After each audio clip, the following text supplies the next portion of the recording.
yang saya banyak belajar daripada generasi sebelum ni adalah orang-orang yang berumur lah. Saya tak tahu kenapa. Sebagai saya teringat lagi ada satu time tu saya berjumpa dengan seorang pakcik lah kan. Borak-borak pakcik habis solat lah dekat kedai kopi pisang lah apa. Saya suka macam somehow tiba-tiba terserempak dengan seorang pakcik tu. Dia mula berborak kerana kita boleh berdiri dekat setengah jam macam tu lah berborak kan.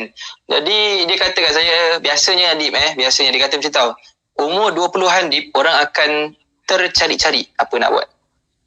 Dia punya mood dia tercari-cari. Aku ni nak jadi apa doktor ke engineer ke usahawan ke, itu 20-an.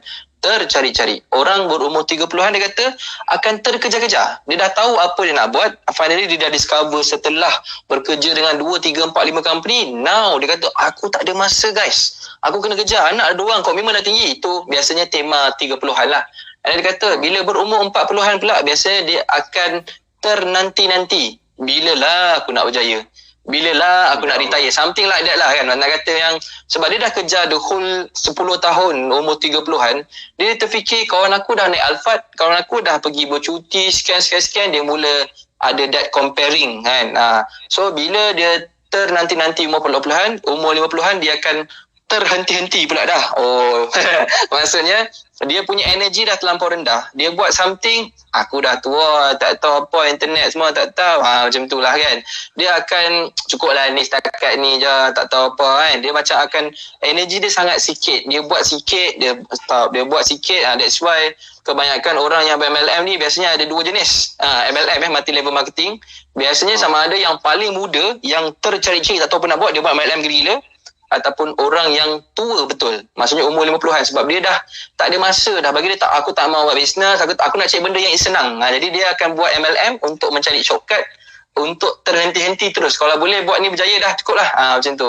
Jadi bila dia beritahu saya benda ni, somehow saya time tu berumur 21 tak silap saya dapat this quote kata-kata wisdom lah, kata-kata hikmah. Saya mula terfikir, betul juga kan. Kalau 20-an tercari-cari, 30-an terkejar-kejar, 40-an ternanti-nanti, 50-an terhenti-henti, apa yang aku boleh buat untuk menang dalam game ni? Sampai ada lah saya treat as a game. Dan saya mula fikir, what if aku boleh kompreskan 10 tahun punya experience tu kepada 5 tahun? Maksudnya instead of 10 tahun tercari-cari apa nak buat, saya nak cari-cari sama 5 tahun je. Saya target by the time umur saya 25, okay, aku dah tahu dah apa aku nak buat, aku nak go for it. Dan bila saya berumur antara 25 ke 30, saya nak kejar terus apa yang saya nampak that is the best. Saya tak nak pandang belakang dah. Dan bila saya berumur macam tu lah ibaratnya saya compress, so that bila by the time umur 40-an tu saya somehow dah berjaya achieve. Bukanlah nak ada freedom of time, money apa, tapi at least dah ada fulfillment tu. Itu sebab demi manusia dalam kerugian kan, sebab kita ada 24 jam tapi kita waste 2 jam tengok Facebook, YouTube apa semua. Sedangkan ada orang yang spend 2 jam setiap hari untuk belajar, sangat-sangat beza. Jadi alasan tu masing-masing punya alasan. Everyday dia yang tak kejar dengan masa yang dia ada. Jadi itulah yang bagi saya, balik pada soalan tadi, bila kita bergaul dengan generasi terdahulu, generasi lama, diorang dah lalui macam-macam masalah, macam-macam cabaran. Kadang-kadang kita dah kena tanya, duduk dan dengar. Boleh tak macam tu?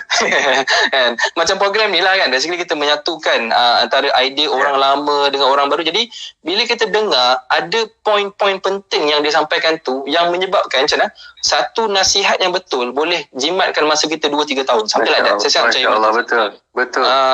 Dengan satu dua kata-kata je cukuplah. Macam terus Allah jentikkan taufik. Saya baru belajar itu jentikkan taufik, berikan hidayah, petunjuk kepada kita dan benda tu. Tapi kalau kita cakap orang lama ni, korang semua ni dah outdated, tak boleh juga. Sebab apa?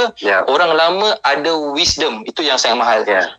So saya banyak berborak dengan orang-orang lama ni. Saya suka spend. Saya you bercakap lah, saya tak nak bercakap, saya nak dengar je apa yang dia nak sampaikan tu.